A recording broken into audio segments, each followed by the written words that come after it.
The Pride Lands had never felt so still. Even the wind seemed to hold its breath, and the sun cast long, tense shadows over the plains. Every creature sensed it. The air was thick with the tension of destiny, the weight of impending conflict. The grass whispered with fear, and the rivers seemed to flow slower, carrying the echoes of a war that had not yet begun, but would be remembered forever. This was not a fight over pride or territory, was the final battle. A clash that would decide the fate of the Circle of Life. At the heart of the Pride Lands, the rightful king stood atop the great stone rise. His mane rippled in the rising wind, a symbol of the strength, wisdom, and responsibility he carried. Beneath him lay his pride, the lions who had trained, fought, and bled for this very moment. Their eyes reflected fear, determination, and hope, knowing that their leader's courage would guide them through the storm. The true king breathed deeply, feeling the weight of every life that depended on him, every paw that would follow his command. From the far horizon, a shadow emerged. The rival king approached with a storm behind him, a force of lions hardened by ambition, betrayal, and years of hunger for power. His roar echoed across the plains, sharp and commanding, a sound that split the stillness like a blade. He believed the Pride Lands had grown weak, that mercy had dulled strength. To him, the Circle of Life was a chain to be broken, and only the strongest deserved to claim the throne. The battle began with a roar that shook the earth. Lions surged forward, dust exploding beneath their paws. The air was filled with the scent of tension, blood, and anticipation. Every leap, every strike, every collision carried the weight of generations. Cubs peered from behind mothers, their eyes wide, hearts racing, learning the meaning of courage and the cost of leadership. Hyenas circled the edges, waiting for a chance to strike at the wounded, as if the land itself had opened a door for chaos. The first clash was brutal. The rival king charged like a tempest, teeth bared, claws striking without hesitation. The rightful king met him head-on, muscles straining, every movement precise. This was not a fight of anger, it was a battle of purpose, each motion guided by the responsibility to protect life, preserve balance, and honor the legacy of every lion that had ruled before. Around them, the plains became a battlefield of chaos and order. Lions collided, fangs snapped, claws tore at earth and flesh. Roars reverberated through the valleys, creating a symphony of fury and desperation. The rival king's followers fought with ruthless efficiency, pushing forward with the belief that victory justified destruction. Yet the pride defending the rightful king moved as one, coordinated, strategic, and unyielding. The first king fought with both fury and control, dodged, countered, and defended with the precision of a warrior who knew that every mistake could cost lives. His roar was not just a sound, it was a command that inspired courage, instilled focus, and reminded the pride why they fought. He protected the young, guided the wounded, and confronted the enemy with measured force. Every strike told a story of wisdom, patience, and unbreakable resolve. The rival king was a whirlwind of raw power, his attacks relentless and unrestrained. He relied on brute force and intimidation, believing that fear would win the day.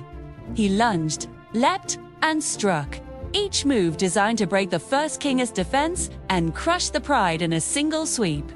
Yet, the first king's patience and discipline countered every blow, and slowly, the tide of battle began to shift.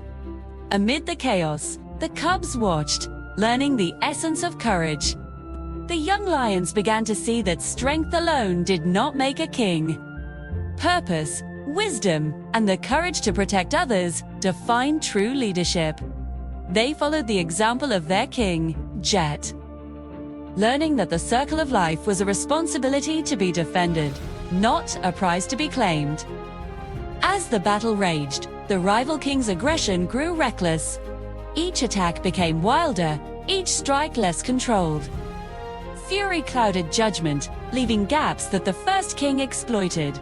They clashed again and again, rolling across the plains, shaking the ground, leaving scars in the earth that would last for generations. The first king's mane was streaked with dust and blood, yet his eyes burned with focus. Every movement carried history. Every roar carried purpose.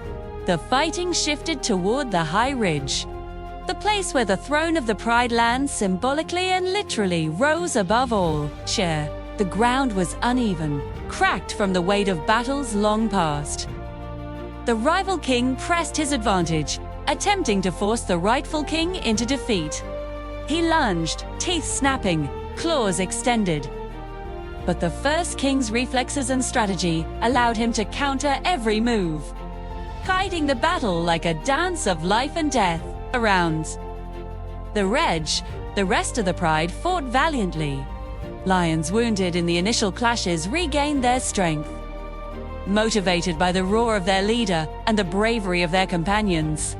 Every step forward, every defensive block, every counterattack ensured that the Pride remained united.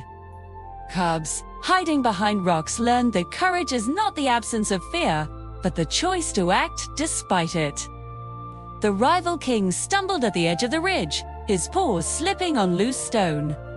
For a moment, time seemed to freeze. Dust hung in the air like a curtain. Cubs gasped, mothers tensed, and the battle seemed to pause, waiting for the outcome of this pivotal moment. The first king, bloodied but unbroken, held his ground.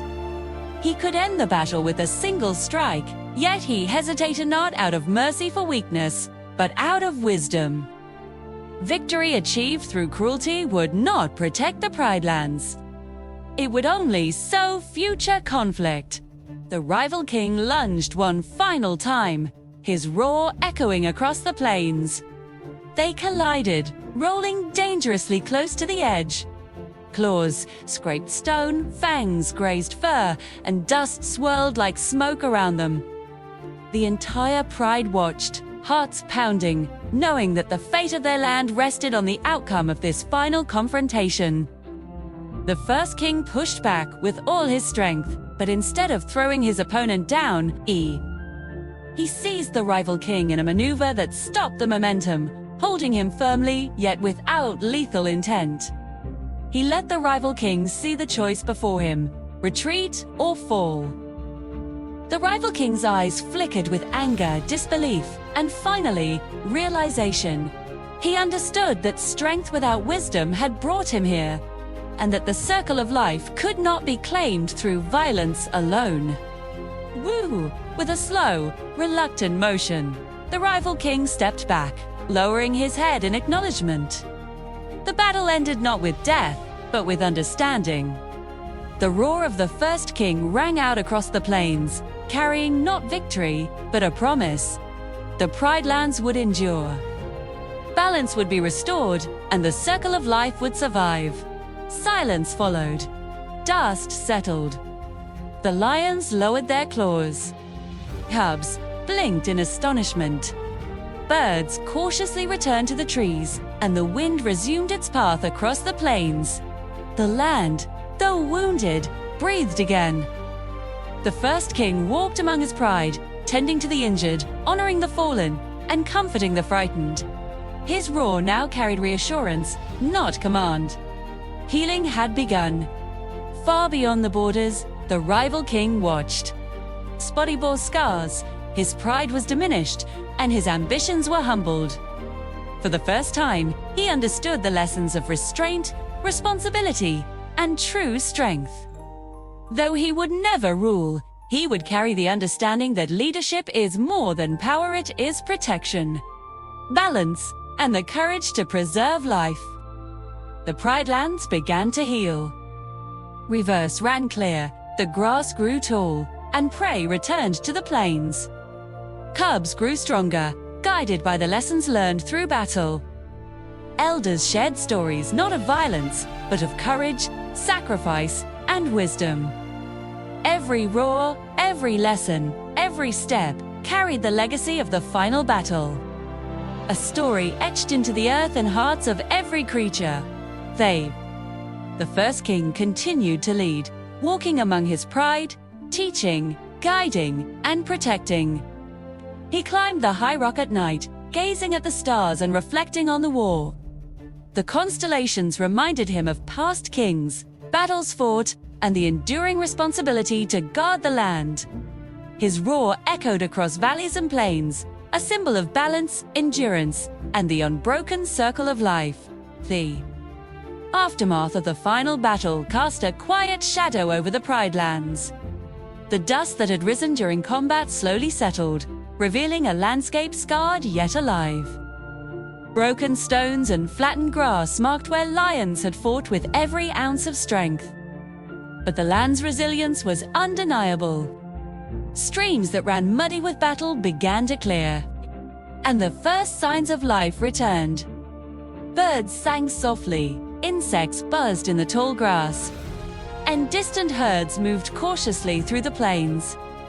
The first king moved through the pride, tending to the injured. Each lion he passed bore a mark of courage, whether a shallow scratch or a deep wound. Cubs looked on, their eyes wide with awe, absorbing the lessons that words alone could never convey. Every paw step, every breath of his, was a living demonstration that a true leader's role extends beyond victorette. It's the responsibility to preserve life, to guide the frightened, and to protect the weak. The rival king, far from the pride, had taken his lessons to heart. His strength remained, but his ambition had been tempered by humility. He wandered through distant lands, guarding territories not to dominate, but to serve as a protector. Though he would never rule the Pride Lands again, his existence became a quiet echo of the final battle. A reminder that wisdom often comes through failure, and that the measure of a lion is not just in his claws, but in the restraint he exercises. Within the Pride Lands, life slowly returned to balance. Cubs grew stronger, learning from the experiences etched into the land itself. Elders shared the story of the final battle beneath the stars, ensuring that each generation understood the cost of power misused and the importance of courage guided by responsibility. These stories carried the weight of history, a blend of reverence, instruction, and caution. The first king climbed the great stone rise at dawn. His mane was streaked with silver, the lines of age and battle etched into his face, yet his eyes burned with clarity and purpose. He surveyed the plains with a quiet pride, noting how the grasses swayed, how the rivers sparkled, and how the pride moved together in harmony. The roar he unleashed echoed across the land, not in challenge, but as a promise. The circle of life would endure, and the Pride Lands would remain a sanctuary for all who respected its balance. Even as peace returned, vigilance remained. The memory of the rival king and his forces lingered like a shadow on the horizon. The pride trained, hunted, and prepared, knowing that the circle of life demands strength and readiness. Cubs learned that courage is cultivated, not given. The elders taught patience and wisdom, emphasizing that the deadliest battles are not only fought with claws and teeth, but with understanding and restraint. As time passed, the rival king observed from afar, never encroaching, but always mindful. He had learned that true victory is not about dominance, but about survival and balance.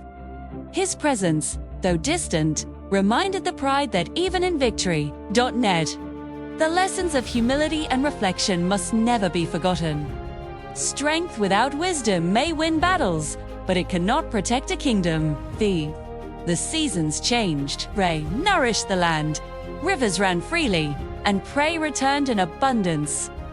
Cubs became lions, learning to walk, hunt, and fight under the guidance of the first king. Each generation inherited not only the land, but the wisdom forged in the fires of the final battle, though they understood that courage without responsibility can destroy as easily as it can protect, and that leadership is a bond with all life in the Pride Lands, not a tool for personal gain. The first king continued to lead with patience and foresight. Every decision, every action, reflected the memory of the battle, the roar of the rival king, and the sacrifices made on both sides. The pride respected him not for the battles he won, but for the lives he preserved, the harmony he restored, and the wisdom he imparted. His reign became a legend, not of conquest, but of balance, courage, and protection. Even the rival king eventually found peace.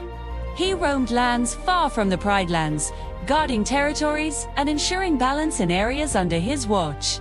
Though he would never reclaim the throne, he discovered that leadership can exist in many forms, not only through dominance, but through protection, guidance, and the understanding of consequences. His story became intertwined with that of the Pride lands, a quiet counterpoint to the roar that had ended the final battle. A testament that even challengers carry lessons that endure beyond their ambition. Yes. When the first king sensed the approach of his final days, he gathered the Pride. Cubs, who had once trembled beneath their mother's fur, now stood tall, ready to inherit the lessons of courage, wisdom, and balance. The circle of life had survived its greatest test, and the Pride lands would continue through them. Reliant. Every lion understood that the land's survival depended not on a single roar, but on the unity, vigilance, and shared responsibility of the entire Pride. The legacy of the final battle endured in every corner of the Pride lands. Rivers that had once run red now sparkled clear. Trees bore fruit once more. Herds grazed freely on plains that had been trampled by the chaos of combat. Even the air seemed to carry a sense of renewal.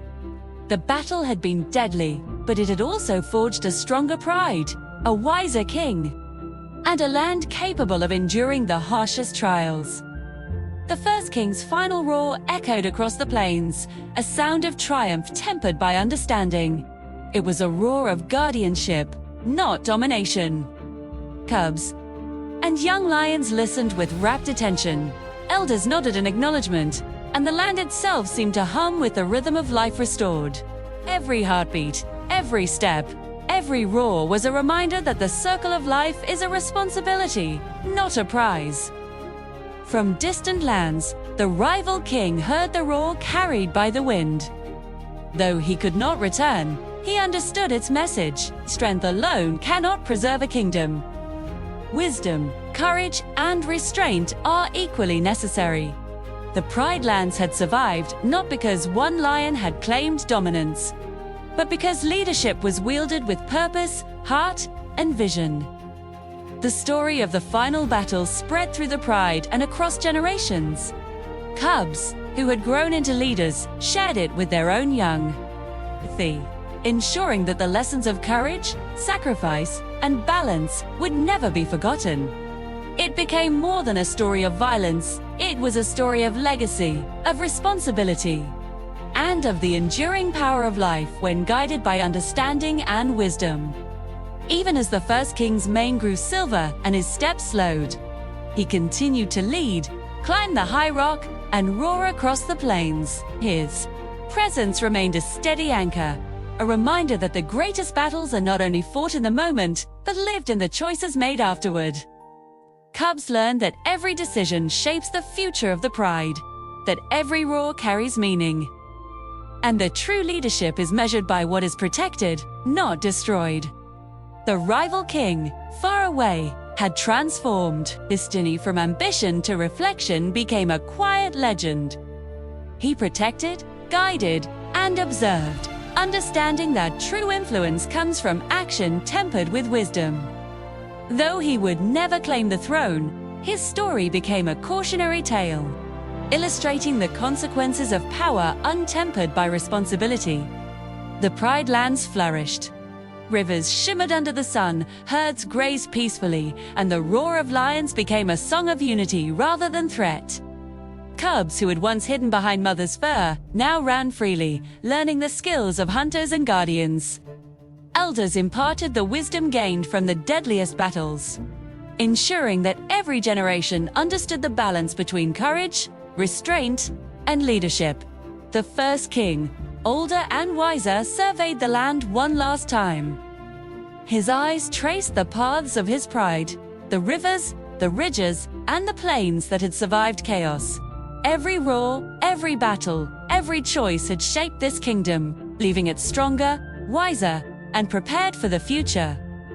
He lifted his head and roared across the Pride Lands, a sound carried by wind, echoing through valleys and into the hearts of every lion.